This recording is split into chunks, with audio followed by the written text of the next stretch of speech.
سلام به یه ویدیو آموزشی دیگه با من خوش اومدید. تو این ویدیو قرار محصولات پرکاربرد شینیون رو بهتون معرفی کنم.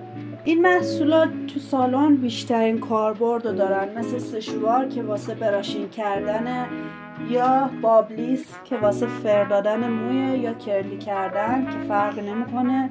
اتوموی هم واسه صافی مو و کرلی کردن هم خیلی خوبه. و ویو مو هم واسه آماده سازی موه که بعد براشینگ انجام میدیم.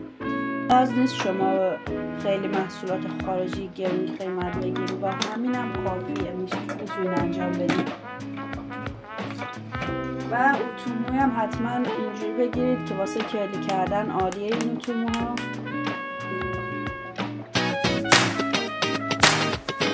بریم سراغ حجم دهنده ها. یکی از حجم دهنده ها پودر حجم پشینته، واسه قسمت های جلومو یا صدفی که ما پف خوب میخوایم توی ریشه بدیم و یه سبکسازی خیلی خوبی بهمون میده. و یکی دیگه هم تافت قرمز کاسپیانه که حجم دهنده مثل شینیون های اروپایی که واسه حجم فرامون میتونیم ازش استفاده کنیم. این شد حجم دهنده هامون. اینکه بچه ها من از محصولات حالا خیلی گرون قیمت استفاده نمی کنم. خب یعنی حتی شینیون های اروپایی که الان پروداکتاش هر تافتش مثلا 1 تومن خورده‌ای دارم و خب با همین متریال های داخلی که مثلا هر تافتش 100 تا 200 تومنه من استفاده میکنم. اوکی، بیشتر اون مهارت و لمه کاریه که شما باید بدونین کجا چی کار کنین که اون فاینال خوبو بهتون بده. پس خیلی درگیر متریال‌ها گرون قیمت نباشید که مثلا تا بهترین متریال رو نداشته باشم نمیتونم اون شینیون رو بزنم. همچین چیزی نیست، با همین متریال‌های داخلی اوکیه، قیمتشون مناسبه و یه شینیون خوب و با دوام داشته باشین. پس خیلی درگیر متریال و نمیدونم برندهای خارجی نباشید. حالا بریم سراغ وزگیرا.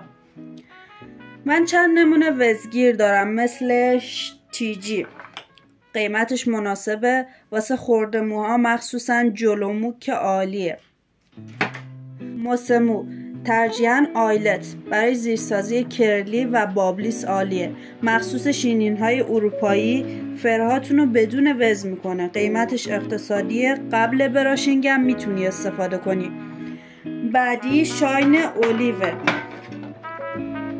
روغنیه و براق کننده برای وزگیری شینیون های کلاسیک، قیمتش هم مناسبه. و کاسپیان سبز هم ضد وز هم فیکساتور، قیمتش هم اقتصادیه. کرمو برکلی که ترجیحاً اصلش رو بگیرین خیلی بهتره، قیمتش مناسبه، یعنی میتونم سطح روی کارم رو با این محصول تمیز کنم چون همشون وزگیرن. و یه سری محصولات هم فیکس کننده هن مثل کاسپیان نقره‌ای شماره 4. این عددهایی که روی تافتاست مثل این درصد چسبشه، هر چقدر بالاتر باشه قدرت فیکس کنندگیش بالاتر و قوی تره. یعنی مشکی که از نقره‌ای قوی تره، واسه همین میگم نقره‌ای چون یکم لایت تره میتونید به عنوان حجم دهنده بعد پوشتون استفاده کنید. حالا کاسپیان سبز که زده شماره 3، یعنی چسبش از این دوتا خیلی کم تره، برای همینم میتونیم به عنوان وزگیر ازش استفاده کنیم. شامپو خشکم واسه وقتایی که میبینید موی مشتری یکم چرب تره، یکم نه خیلی، اینکه خیلی چرب باشه نه، اصلا 100% باید موی مشتری قبل اینکه میاد پیش شما تمیز باشه. حالا یکم اگه دیدید چربی داره میتونید با شامپو خشک یه مقدار از اون چربی رو بگیرین. زمانی که میخوایم شینیون های اروپایی بزنیم واسه زیرساز شینیون موسمو جایگزین ویو میشه. براشینگ یه مقدار موجگیری میکنیم، موسمومون رو میزنیم، ترجیحاً آیلت باشه، بعد دوباره براشینگ میکنیم تا مو خشک بشه. یه سری شونه ها هست مثل شونه چنگالی، جاهایی که نمیتونم راحت با بدنه شونه کشی کنم از شونه چنگالی استفاده میکنم که قابلیت دسترسی رو برای من راحت تر کنه.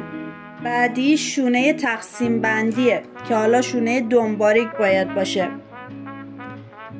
که بتونیم با این سمت شونه راحت تقسیم بندی کنیم، از این سمتش هم برای پوش دادن استفاده کنیم. بعدی شونه دندون درشته که بیشتر واسه باز کردن کرلیا واسه شینون‌های روسی اروپایی ازش استفاده میشه. حالا یه سری پروتزا ما داریم که حجم دهنده های مصنوعی هستن. جایی که من حجممون کم باشه میتونم ازش استفاده کنم. حالا میتونه شینون جمع بالا باشه، پایین باشه یا حتی باز باشه. وقتی بخوام پف بدم باید از این پروتز استفاده کنم که بهش میگن پروتز سیلیکونی و رنگ موی مشتری استفاده میکنم. تور شینیون واسه پوششدهی اون پوشام که بتونم مرتب و ترتمیزتر حالا جایی که میخوام ازش استفاده کنم مثل بوکل اینا. بریم سراغ برس اکستنشن معمولی که بهترین گزینه واسه باز کردن پیچ موهای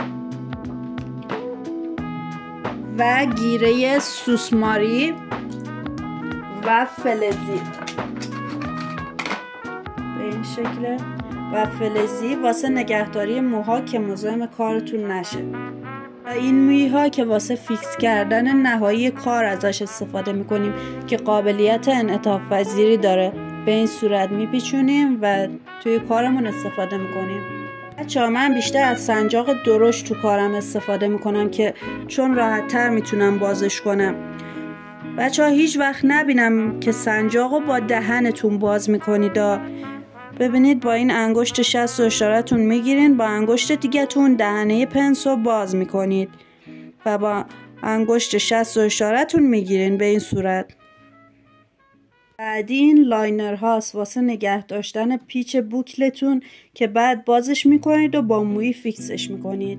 بعدی هم این کشای قیتونیه که تو کارتون میتونید ازش استفاده کنید. به این صورت گرش میدین و از پنسای کوچیک واسه نگه داشتنش استفاده میکنین. خیلی مقاومتر نگهش میداره. آدامس موی آگیوا خیلی کم مو رو فیکس میکنه. یه وزگیری طبیعی تر داره به نسبت کرم موها کاری میکنه ماندگاری کرلیاتون بالا بره. بچه‌ها واسه براشینگاتون هم از برس پیچ سایز متوسط استفاده کنید خوبه. بعدی هم که چسب موی واسه فیکس نهایی کار ازش استفاده میکنید که مو رو خیلی سفت و محکمش میکنه و واسه کرلیاتون هم میتونین استفاده کنین که کرلیاتون باز نشه. خیلی چسبش خوبه و ماندگاری خوبی داره. بریم با هم ببینیم واسه چه صورتی چه شینیونی بهتره. فرم صورت گرد هیچ زاویه‌ای نداره. بهتر شینیون بالا کار بشه و ریزشیایی توی صورت لخت باشه. فرم صورت مربع هم شینیون پایین بهشون میاد هم شینیون بالا بهشون میاد. البته شینیون بالا بهتره. ریزش موها هم باید دو طرف سر باشه. فرم صورت مستطیل شینیون پایین قشنگتره و ریزشگی ها هم باید شقیقه ها و پیشونی رو کاور کنن. دو مدل فرم صورت مثلث داریم. یکی فک کوچیک‌تر از پیشونیه که پیشونی رو با مو کاور میکنیم و یکی فک بزرگتر از پیشونیه. پیشونی رو باز میذاریم و از بغل سر ریزشی میریزیم. فرم صورت قلبی حالت رویش موش به این شکله. فرق وسط اصلا مناسب نیست و خامه‌ای مناسب تره.